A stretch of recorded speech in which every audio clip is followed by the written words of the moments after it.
Hello tout le monde, j'espère que vous allez bien, bienvenue sur la chaîne du Club Crypto. On va analyser Avax, donc le token Avalanche qui a pas mal pumpé ces derniers jours. Évidemment, ça amène de nouvelles personnes, de personnes qui sont curieuses, qui ont peut-être envie d'investir ici. Donc ce qu'on va faire ensemble, c'est tout décortiquer. Est-ce qu'actuellement c'est encore une bonne entrée pour acheter? Est-ce qu'il vaut mieux attendre plus bas? On va aussi regarder en weekly ce qui se passe. Vous l'avez vu, on a eu un gros retracement, donc on a sûrement des opportunités long terme.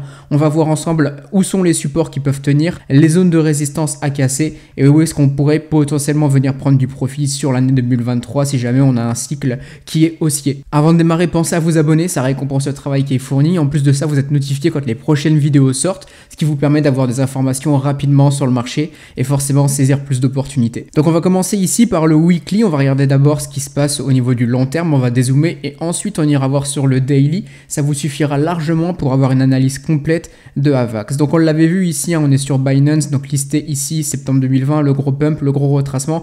Évidemment, c'est pas ici qu'on se dit je vais shorter pour du long terme. C'est des choses qui peuvent se voir beaucoup plus haut, mais ici, évidemment, c'est plus propice à aller prendre du long, donc des investissements potentiellement, qu'aller à nouveau essayer de reshorter pour aller chercher encore du 10 $ ou beaucoup plus bas. Ici, ce qu'on voit du coup, c'est qu'on a un gros support qui a tenu aux environs des justement 10-11 $. Vous le voyez juste ici sur ce plancher. Vous le voyez juste ici. Si jamais vous voyez que le prix repart beaucoup plus bas en 2023 et revient sur ces zones, il y a de fortes chances que ce soit une nouvelle fois défendu. Ça l'a été ici, on le redéfend ici, il y a forcément eu de l'accumulation. Rappelez-vous, le weekly, c'est une bougie égale une semaine, ce qui fait que ici, c'est pour rien que ça soit défendu. Si on y revient, on peut potentiellement essayer de recapturer des achats pour de l'investissement, surtout si vous faites du DCA, des choses comme ça sera des opportunités vraiment pour vous de réinvestir sur Avax. Autre support qui a été cassé en weekly, c'est toute cette zone que vous voyez juste ici, aux environs. On va même un petit peu affiner tout ça. On va juste prendre cette zone, toute cette zone là grosso modo aux environs des 16-17 $. Le fait d'avoir cassé aussi ce qui était une résistance en weekly, ce qui est devenu maintenant un support, c'est vraiment bon signe. Je vous en parle souvent dans les vidéos. Le fait de repasser au-dessus de ces moyennes mobiles réinverse la tendance. On était sur une grosse tendance baissière. Ici, on revient sur une tendance haussière. En weekly, on n'est pas sur du 4 heures, on n'est pas sur du 1 heure. C'est des signaux qui sont beaucoup plus long terme, qui mettent beaucoup plus de temps à se créer et donc qui sont potentiellement plus solide en tout cas. Ça c'est clair et net qu'en termes de probabilité, c'est plus solide que quelque chose qui va se passer en 1 heure, 4 heures, 5 minutes, etc. Donc ça aussi c'est vraiment du bon signe. Si jamais vous au niveau du price action, au niveau de ce que fait le prix, vous avez du mal, vous avez toujours les moyennes mobiles qui peuvent vous aider. Vous prenez tout ce qui est entre 10 et 30 grosso modo pour vous donner des tendances, c'est plutôt pas mal. Ici maintenant ce qu'on veut justement c'est de voir quand le prix tient ses moyennes mobiles et ne redescend pas en dessous. Éventuellement une petite mèche histoire de casser des stop loss, des gens qui sont en liquide, qui sont en levier un petit peu plus bas, mais à mon avis on aurait une réintégration derrière. Ça serait positif quoi qu'il arrive de ne pas clôturer en weekly sous ces zones, sous ces moyennes mobiles, même si par la suite elles continuent à monter, plus on reste au-dessus, plus on continue la tendance haussière. Ça c'est bon signe. Maintenant justement la prochaine résistance que vous pouvez voir en weekly sur Avax, c'est celle qu'on a juste ici aux environs des 28 $. Vous voyez qu'on a encore de la marge pour y aller. Si jamais on y revient sur cette résistance, on fait encore du plus 40%. Grosso modo, donc ce serait vraiment positif sur Avax. Maintenant, est-ce qu'on va y aller tout de suite? On va regarder plutôt en weekly, puisque vous vous dites, ok, c'est peut-être bullish en weekly, j'investis maintenant, mais peut-être que derrière, on peut encore se reprendre une grosse baisse. Si on revient sur ce support, on refait du moins 10, du moins 11, ça peut aller très vite. Si on revient sur cette moyenne mobile rouge, on peut à nouveau faire du moins 20.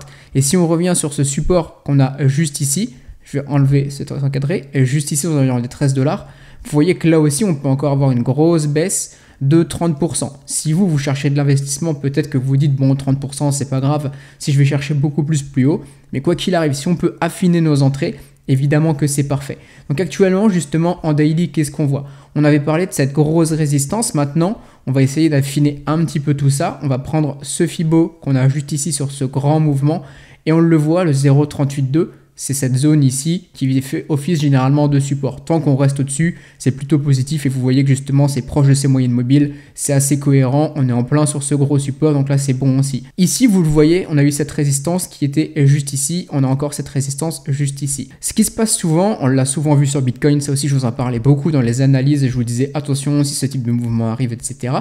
Ici on repasse au-dessus. Ok, donc on casse cette résistance. Par contre, maintenant, ce qu'il nous faut vraiment, c'est rester au-dessus. Là, on pourrait très bien avoir finalement, on casse, on chope tous les stop loss des gens qui sont en short ici, les liquidités qui n'ont pas forcément clôturé à 100% leur trade en short sur cette montée.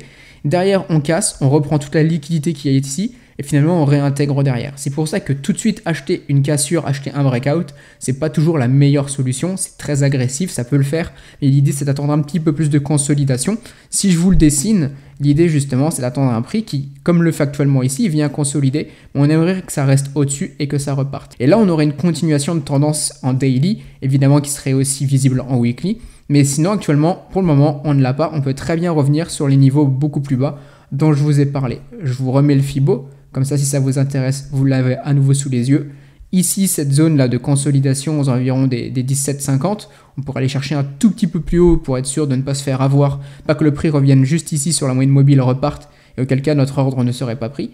Donc on peut aller chercher un tout petit peu plus haut. On peut encore segmenter sur ces zones de prix par exemple sous les 16,50$ ou encore ici par exemple si on revient un peu plus bas sous les 15,50$. Tout ça c'est des zones où on pourrait par exemple avoir un retournement, consolider ici et repartir, continuer la tendance haussière en weekly. Retournons maintenant en weekly à nouveau justement pour voir où sont les potentielles zones de profit. On a déjà parlé de cette zone de résistance qui serait juste ici.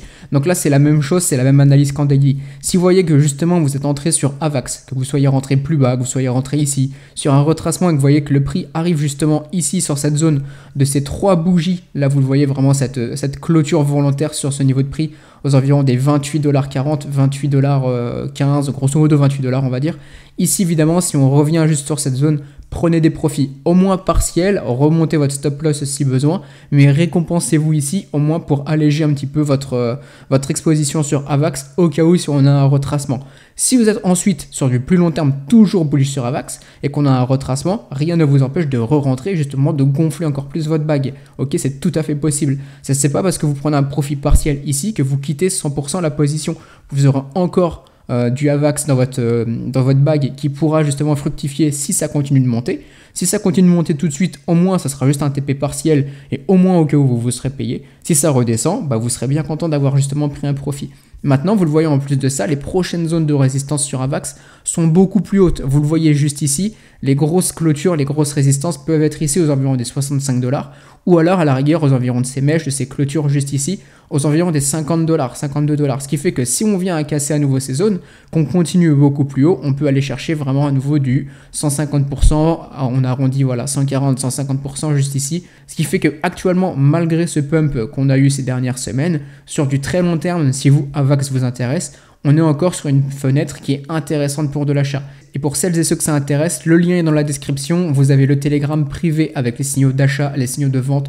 Tout est donné à l'avance. Je vous donne par exemple un signal d'achat sur une crypto. Je vous dis, ok, là vous allez pouvoir prendre un profit à tel niveau. Si vous cherchez un peu plus haut, que vous êtes un peu plus à un profil risque, vous allez avoir tel niveau ou encore tel niveau. Je vous donne le stop loss. C'est orienté swing trading, c'est orienté aussi justement investissement, construire son bag intelligemment, aller construire un gros capital, même en partant de zéro. C'est fait pour vous si ça vous intéresse. Donc le lien est dans la description. Peu importe la plateforme sur laquelle vous êtes, que ce soit Binance, KuCoin, UOB, Ascendex, même Bybit, même BitGet, il n'y a pas de souci. Vous aurez forcément accès aux cryptos qui sont donnés dans les signaux, donc profitez-en. C'est vraiment une opportunité en or pour vous si vous avez envie de construire votre capital. On est début 2023, on le voit, les charts sont vraiment belles, il y a des choses à faire. Donc s'il y a une opportunité à saisir, justement, c'est maintenant. On se dit à très bientôt, bonne journée tout le monde.